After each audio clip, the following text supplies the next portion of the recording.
안녕하십니까. 황태순TV의 황태순입니다. 2020년 8월 14일 금요일 오후입니다.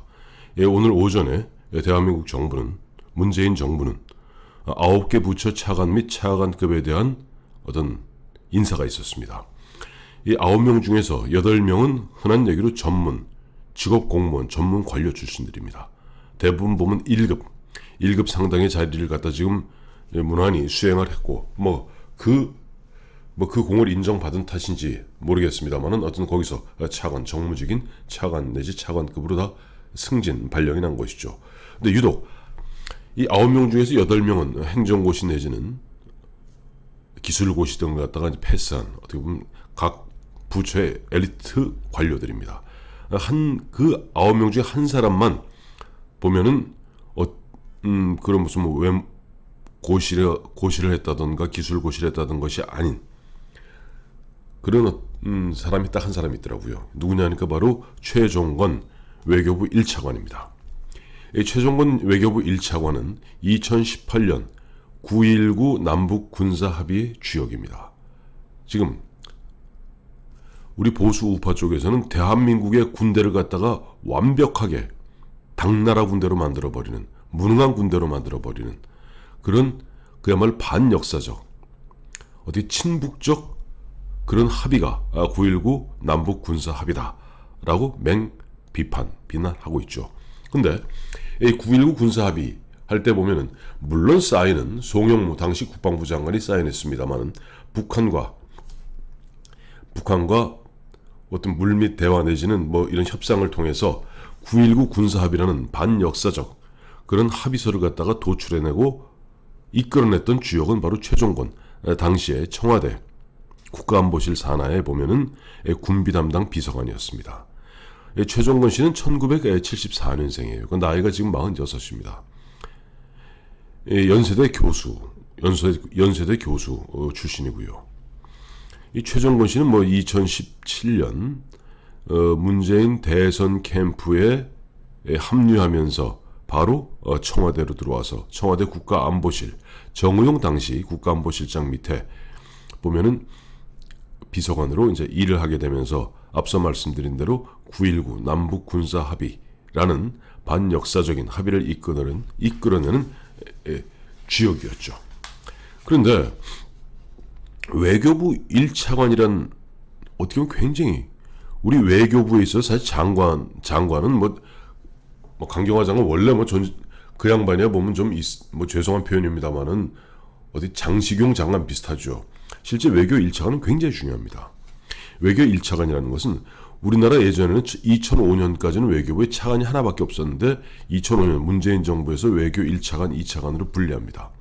1차관은 양자외교, 특히 보면 대미, 대일, 대중, 대러 이와 같은 양자외교, 그다음에 정무 전반, 인사 이런 것을 갖다 관장하는 것이 1차관이죠. 그러니까 외교부 장관 같은 경우는 주로 해외 가면서 보면은 이미 협상대에 있던 것 같고 보면 흔한 얘기로 좀 얼굴 팔러 다니는 것이 장관이기 때문에 실제 보면 외교부에 앉아서 그와 같은 일을 꼼꼼하게 챙기는 것은 1차관이죠. 2차관은 이제 보면 국제기구, 다자외교는 이제 2차관이 주로 담당하게 됩니다. 그 차관이라는 자리는 굉장히 중요한 자리이기 때문에 물론 장관도 중요합니다만은 실제 실무적으로 총괄적으로 챙기는 차관이 그토록 중요하기 때문에 전문 외교관이 아닌, 즉 정통 외교관이 아닌 사람으로서 차관을 맡았던 경우는 제 기억에는 이명박 정부 시절에 외교부 2차관을 했던 김성한 고려대 교수가 거의 유일합니다. 근데 이번에 보니까 최종건 씨가 외교부 1차관을 꽤 찼어요. 최종건은 누군가? 앞서도 말씀드렸습니다만은 이른바 연정그룹입니다. 연정그룹, 연세대 정외과. 지금 강경화 장관이 외교부 연세대 정외과 출신이고, 그 연세대 정외과 출신들이 보면 지금 굉장히 득세하고 있는 그런 마당에 마침 보니까 최종건 씨는 원래 정의당 쪽에 있었어요. 정의당 쪽에 있는데 여하튼 2017년 대선 무렵에는 문재인 캠프에 합류하게 되는데 저는 여기에 결정적 역할을 한 사람이 바로 문정인 교수라고 알고 있습니다. 아시죠? 문정인 교수. 외교안보 특보 문정인 교수. 그야말로 전 세계를 다니면서 북한을 갖다가 옹호하는 발언을 갖다 끊임없이 하면서 그다음에 문재인의 어떤 외교 전략을 갖다가 총괄하는, 어떻게 보면 강경화 장관은 그냥 얼굴 마담 형식의 장관일 뿐이고 실제 특보라는 미명하에 마음껏 이야기하면서 북한을 갖다 옹호하고 대변해주는 문정인 교수가 바로 연정그룹의 어떻게 보면 좌장이죠. 연세대 정예과. 그리고 문정인 교수가 바로 정의당 계열에 있었던 최종권 교수를 갖다가 문재인 대선 캠프에 연결시켜준 것으로 알고 있습니다. 그리고 2018년 바로 이제 군비 통제 비서관으로 그 당시 군대에서 엄청 반대했거든요. 군부에서. 왜냐니까 보면 뭐 DMZ 몇 킬로까지 보면 훈련하면 안 된다. 정찰도 어떻게 한다. 우리나라에 어떻게 보면 북한에 대한 탐지 능력과 어떻게 보면 군사 역량을 갖다가 그야말로 팔다리를 꺾은. 왜? 북한은 아시죠? 9.19 군사합의 하나도 안 지켰던 거. 9.19 군사합의라는 걸 만들어서 나서 대한민국 군을 갖다가 그야말로 무력화시킨 주역이 바로 최종권입니다. 그런데 이와 같은 최종권을 왜 지금 갑자기, 그것도 정통 외교관 출신도 아니고, 지금 보면 특히 미국과 중국이 그야말로 좀 어마어마한 냉전을 벌이고 있지 않습니까? 마침 오늘 뉴스를 보니까 미국은 그동안 4년, 5년째 사실은 조금 거리를 뒀던 인도양의 디에고 가르시아라는 섬이 있습니다. 영국령인데 그 디에고 가르시아가 뭐냐니까 그 디에고 가르시아에서 미국 폭격기들이 중공도 또 중국도, 인도와 중국도 공격할 수 있습니다. 그 디에고 가르시아 섬에 B2, 그러니까 B1, B1B가 있고 B2, B1은 재래식 무기만을 갖다 탑재하는 이른바 블랙 스완, 그야말로 죽음의 백조이고, B2는 스피릿이라고 그래갖고 거기는 핵무기를 장착할 수 있습니다. 그와 같이 지금 중국과 미국이 서로 간에 보면은 영사관을 갖다가 폐지하고 사실상 지금 총성만 울리지 않았지 전쟁을 갖다가 벌이고 있는 이런 중체대한 시점에 자칫하면 대한민국이 고래 싸움에 새우등 터질 수 있는 이런 위기의 순간에 어떻게 보면 정통 외교관, 직업 외교관, 평생을 갖다가 외교로서 구쳐온 그런 외교관 출신이 아닌 어떻게 보면 교수 출신의 자주파 교수 출신, 즉 문정인 뒤에 젊은 문정인이라 생각하시면 됩니다. 그러니까 최종관은 왜 그 사람을 갖다가 외교부 1차관에 앉혔을까? 정말 궁금하기 짝이 없습니다. 그래서 지금 보면 현재 좀 세종로에 있는 외교부를 중심으로 해서 또 외교에 보면 소식이 밝은 그런 분들의 이야기를 갖다 종합해 보면, 첫째, 강경화 외교부 장관의 뜻은 전혀 반영이 된 것 같지 않다. 왜? 강경화 본인이 정통 외교관 출신이 아니라 사실은 좀 많은 어려움을 겪고 있기 때문에 최소한 1차관, 2차관은 정통 외교관 출신들로 어떻게 보면 몇 배 보좌를 받는 게 일하기 훨씬 수월하죠. 근데 1974년생으로 거의 지금 강경화 장관보다 거의 한 20살 가까이 어린, 그래서 사실 지금 정통 외교부는 좀 진급이 늦습니다. 그래서 지금 보면 아마 1급이라든지 국장, 실장급들이 보면 거의 보면 50대 중후반이 될 텐데 46세 최종권 교수를 갖다가 1차관, 그것도 미국과 중국이 사실 선전포고만 안 했지 전쟁을 벌이고 있는 이 시점에서 대미, 대중, 대일, 그 다음에 정무 전반, 외교 전반을 갖다 관장해야 될 1차관에 앉혔기 때문에 이건 강경화 장관의 뜻은 아닐 것이다. 두 번째 나오는 이야기는 지금 청와대에 있는 청와대 서훈 국가안보실에 보면 1차장이 있고 2차장이 있습니다. 1차장은 서주석 전 국방부 차관이죠. 서주석 씨 최근에 이제 서훈 씨와 함께 들어갔어요. 그래서 서주석 1차관 대표적인 자주파입니다. 이날 문재인 대통령이 이날 청와대 비서실장 있을 그 무렵에 그때 이제 외교 안보 수석을 했던 서주석 씨가 문재인 정부 들어와서 국방부 차관하면서 서주석 씨와 어떻게 보면 지금 이번에 외교부 1차관으로 가게 되는 최종건 씨가 그야말로 우리 대한민국 군을 갖다가 개혁한다는 미명하에 완벽하게 무력화 시켜나가고 있었거든요.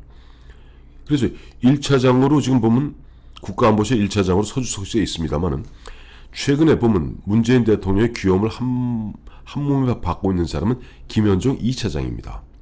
기억하시겠습니다만 얼마 전에 김현종 2차장이 한 1년간 미국하고 협상하는 가운데 결국 우리가 고체 연료 로켓을 갖다가 미국으로부터 이른바 허용받았습니다. 그러니까 우리는 고체 연료 로켓을 만들 수 있고 이제 사거리 제한만 풀면 된다 해서 김현종 씨가 보면 득이 양양해 있고 이 김현종 2차장 밑에 있었던 사람이 바로 누구냐 하니까 지금 최종건 교수가 군비 통제 비서관을 하다가 그 밑에 이제 평화기획 비서관으로 김현종 2차장 바로 아래에 있었어요.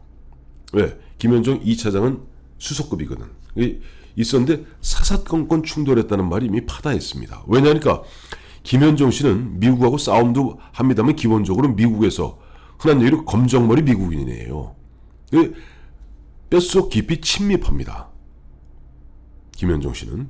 그에 반해서 최종건 씨는 어떻게 보면 자주파, 반미파예요.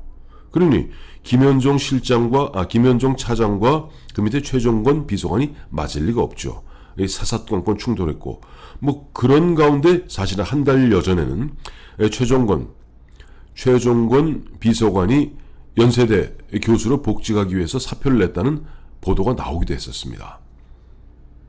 그런데 어쨌든 문재인 정부가 보면 최근에 보면 박지원 국가정보원장으로 임명하고 이른바 외교안보팀을 갖다가 리셔플링하면서 자주파, 말이 좋아서 자주파지 친북파입니다. 정확히 이야기하면.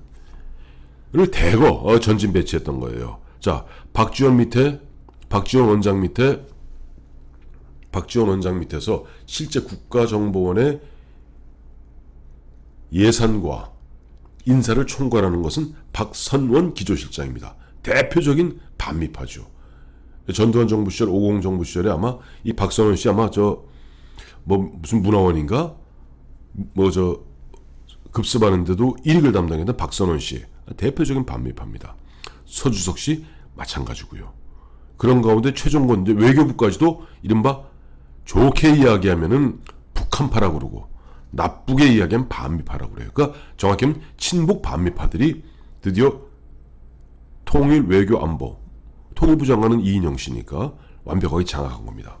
자, 그렇다면은 국가정보원 박지원, 박선원, 그다음에 이쪽 청와대 국가안보실은 서주석, 외교부는 뭐 강경화 장관은 있으나 마나한 장관이니까 이제 최종건 1차관으로 과연 문재인 정부가 노리는 것은 무엇일까? 이 생각을 하면서 이 사람들이 드디어 또다시 못된 짓 하려 하는구나. 왜냐 하니까 문재인 대통령이 노무현 대통령의 비서실장하던 2007년 10월 4일 날 노무현 대통령이 북한에 가서 바로 그 14합의라는 북한에 무한히 퍼주겠다는 약속 어음을 써주고 왔습니다. 그때는 2007년 10월이면은 사실상 이명박 대통령 후보가 당선된 거나 마찬가지였을 때입니다. 물론 당시 민주당의 대통령 후보는 정동영 후보였습니다마는 이미 대세는 기울었죠. 그걸 번연히 알면서도 2007년 10월 노무현 대통령은 북한에 여기 육로를 통해서 가갖고 김정일을 만나서 어마어마한 그 수많은 어떻게 보면 반역사적인 약속을 해주고 온 겁니다. 그렇다면 지금 최종건 비서관을 통해서 얻고자 하는 건 뭘까요? 전작권 문제일까요? 아니면 일본과의 지소미아 문제일까요? 저는 바로 대북 제재 해제라는 김정은의 강력한 요구에 부응하는 처사라고 봅니다. 왜냐하니까 오늘도 보니까 북한 노동신문에서 어제 8월 13일 김정은이 노동당 무슨 노동당 회의를 갖다가 주관하는 가운데 우리가 큰 물난리 즉 수해의 피해를 보고 있지만 어떠한 외부로부터의 도움도 받지 말라고 얘기했습니다. 그런 가운데 지금 뭐 이인영 씨는 또 보면은 뭐 이런저런 보면 좀 들러리들 세워서 북한에게 뭐 수해 인도적 차원의 뭐 지원을 하겠다 이 얘기하고 있습니다만은 북한의 입장은 일관됩니다. 그렇게 자잘한 그런 도움이 필요한 게 아니다. 결국 너희 남조선 당국이 해야 될 가장 큰 일은 미국의 바지가랑이를 잡던 미국의 뒤통수를 치던 간에 미국 주도의 대북 제재를 해제하도록 만들어라 하는 것이 북한 김정은의 지령인 겁니다. 그래서 지금 그와 같은 지령을 갖다가 사실은 강경화 외교부에서 정통 외교관들 하겠습니까? 안 하죠. 정권은 5년이지만 이 사람들이 자칫 잘못했다간 아니 차관이 실장이 국장이 과장이 그거 잘못 저질렀다가 나중에 어떤 역사의 심판대에 쓰려고 안 합니다. 그렇기 때문에 이번에 외교부 1차관의 최종권이라는 사실상 제2의 문정인의 아바타를 갖다가 내세움으로써 정권 말기에 문재인 정부에서 만나는 무릅쓰고라도 미국하고 틀어지는 한이 있더라도 대북 제재 이 문제를 갖다가 해결하기 위해서 최종권을 갖다가 박은 것이다. 그리고 이번 기회에 아예 또 북한과 어떠한 식으로 무엇을 갖다가 할지 모르겠습니다만은 자기들 범여권이 190석일 때 불가역적인 그 무엇인가를 하기 위해서 또 미국하고 뭐 흔한 얘기로 자기들 표현을 그대로 빌자면 국제협력을 주도하는 이건 제 얘기가 아니라 강민석 오늘 청와대 대변인이 발표한 내용입니다. 국제협력을 주도하는 당당한 외교 국제협력을 주도하는 당당한 외교를 차질 없이 수행하는 적임자가 최종권이라는 겁니다. 그 당당한 외교를 통해서 북한의 김정은의 그 바람, 지령 이런 부분에 부응하겠다 하는 그런 취지로 보면 어떻게 보면 외교부 차관으로 전혀 어울리지 않는 사람을 갖다가 외교부 차관 앉히고 강경화 장관은 뭐 그렇게 부응 떠서 아마 문재인 대통령과 임기를 같이 할 것 같습니다.